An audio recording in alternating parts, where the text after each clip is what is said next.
In this video, we'll be looking at an in-play football betting strategy that we call the XG Edge. This is quite a new strategy that many clued up bettors are using, and what you're going to see here is a structured way to use expected goals data to identify teams that are playing well enough to win, but haven't been rewarded yet.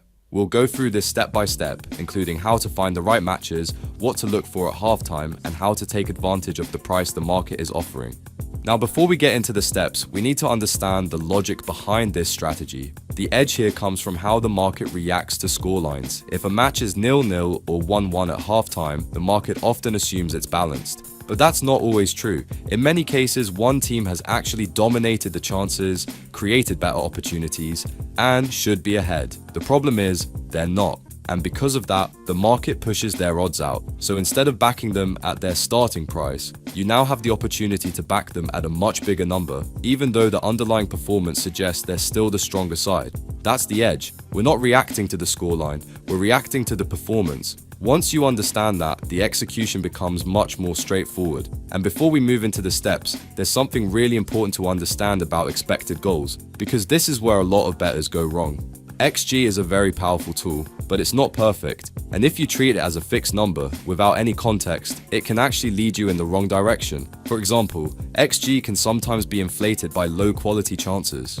You might see a team with 1.2 or 1.3 XG, but when you actually look at the match, a lot of that has come from speculative efforts, blocked shots, or attempts from poor angles. On paper, it looks strong, but in reality, it's not the same as consistent, high-quality attacking pressure. Penalties are another thing to be aware of. A single penalty is worth around 0.7 or higher in XG terms, so one moment can massively distort the numbers. A team might look like they've created plenty, when in reality, most of that XG has come from one event, and then you've got the opposite situation, where a team has one very big chance, maybe a one-on-one, and that alone gives them a high XG number. But outside of that moment, they haven't really controlled the game. So this is the key point. We're not blindly trusting XG, we're interpreting it. We're asking where that number has come from. Was it built through sustained pressure, multiple attacks, consistent chances, or was it created from one or two isolated moments? Because the best opportunities come when the XG tells the same story as the match itself. When the numbers and the game both point in the same direction, that's when you know you've got something worth acting on. Once you understand that, the rest of the strategy becomes much more precise. Okay, so let's start with Phase 1. Phase 1 is all about building your pre-match shortlist. This is where you identify teams that are already strong candidates to win before the match even starts. Now you can do this manually by looking at things like team strength, form, attacking numbers, and overall quality. But the much quicker way to do this is by using the Statto app. You can use the match winner prompt to generate a short list of teams where the data already suggests a strong probability of winning. So instead of scanning fixtures yourself, you're letting the artificial intelligence highlight the best opportunities for you. From there, you simply monitor those matches and wait for the right situation to develop. Because this is important, we are not betting before kickoff, we are preparing before kickoff and executing later. When the numbers and the game both point in the same direction, that's when you know you've got something worth acting on. Once you understand that, the rest of the strategy becomes much more precise. And let me give you a quick example here. I am here in the Statto app and I can select the match winner prompt. Then the AI can scan all the matches from around the world and generate a short list of strong teams we can back on the match odds market. I can then note down my short list and check these matches at halftime or during the second half to see if they qualify. This way, I am focusing on only the very best value in-play opportunities, and this shortlist generation saves me a heck of a lot of time. Very cool stuff, and if you want to try the software for yourself, then click the links in the video description, or I will leave a QR code on the screen for you to scan. It will literally change your betting life. When I first started out, I used to get this completely wrong. I'd rush in early, place bets before the match even started, and hope everything played out the way I expected. But over time, I realized that the real opportunities often appear after the match has already begun. That's exactly what this strategy is built around. Now that leads us into Phase 2. Phase 2 is the halftime check. This is where you decide whether the match actually qualifies, and this is where your filters need to be very clear. First, the scoreline must be either 0-0 or 1-1. This is non-negotiable. If one team is already ahead, the price will have adjusted and the opportunity is gone. We only want matches where the scoreline is disguising what's really happening. Next, we look at expected goals. You want the team you're backing to have at least 1.0 expected goals at halftime. That shows they've created enough attacking threat. Then we look at the difference between the two teams. You want a minimum gap of around 0.5 expected goals, ideally higher. For example, if one team has 1.2 XG and the other has 0.4, that's exactly the type of profile we're looking for. It tells you that one team has been clearly better, even if the scoreline doesn't show it. But don't stop there. You also want to confirm this with basic match stats. Look at things like total shots and shots on target. You're looking for a minimum of around 6 shots and at least 2 on target, preferably more. This helps you avoid situations where the XG is coming from one isolated chance. We want sustained pressure, not just a moment. Once those conditions are met, we move to Phase 3.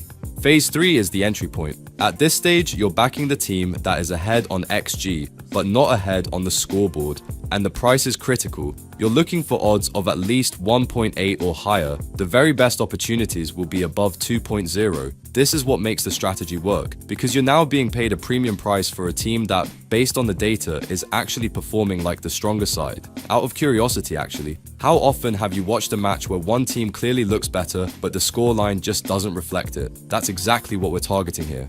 By the way, if you like videos like this and want to see more on this subject, remember to absolutely smash the like button. It supports the channel and also shows YouTube to give you more videos just like this. Don't forget to hit the subscribe button and notification bell.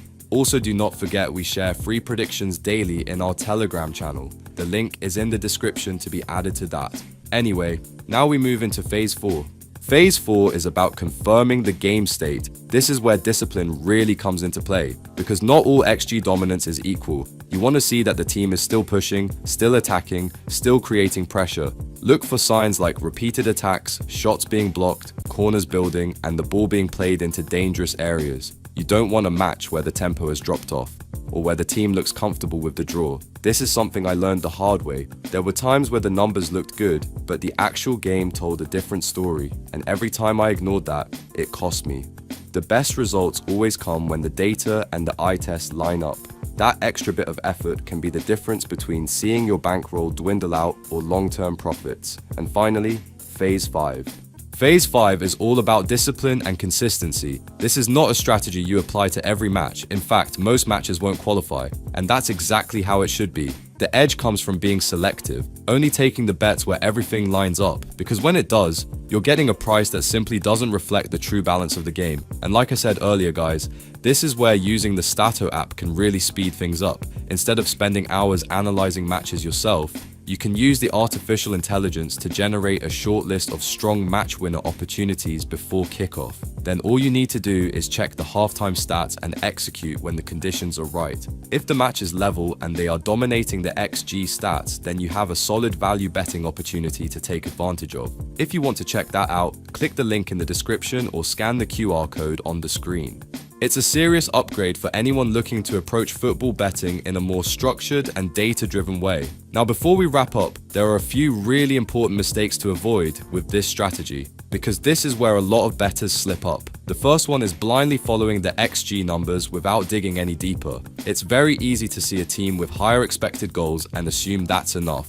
But as we covered earlier, not all XG is equal. If that number is coming from one big chance, or a penalty, or a few speculative efforts, then it doesn't necessarily mean the team is consistently creating pressure. So you always want to understand how that number was built, not just what the number is. The next mistake is ignoring a drop in tempo. You might get to halftime, everything looks perfect on paper, but then the second half starts and the game slows down. The attacking team stops pushing, the intensity drops, and the match starts drifting. That's a warning sign, because this strategy relies on continued pressure. If that disappears, the edge disappears with it.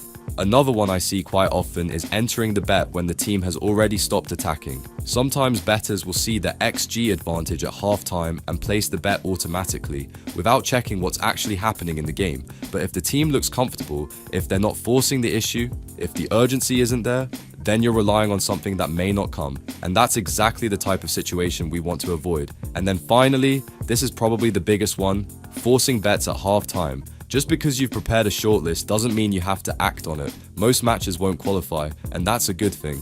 The edge comes from being selective, not active. This is something I learned the hard way. There were plenty of times where the numbers looked good, but the game told a completely different story. And every time I ignored that, it cost me. So if you take anything from this section, it's that XG is a guide, not a signal. You still have to read the match, and when the numbers and the game both point in the same direction, that's when you've got a real edge. If you enjoyed this video, make sure you absolutely smash the like button to support the channel. Don't forget to hit the subscribe button and notification bell. Also, do not forget we share free predictions daily in our Telegram channel. The link is in the description to be added to that. And there's another video on the screen right now that you'll definitely want to watch next. More systems and tutorials for you to try out. I'll see you over there.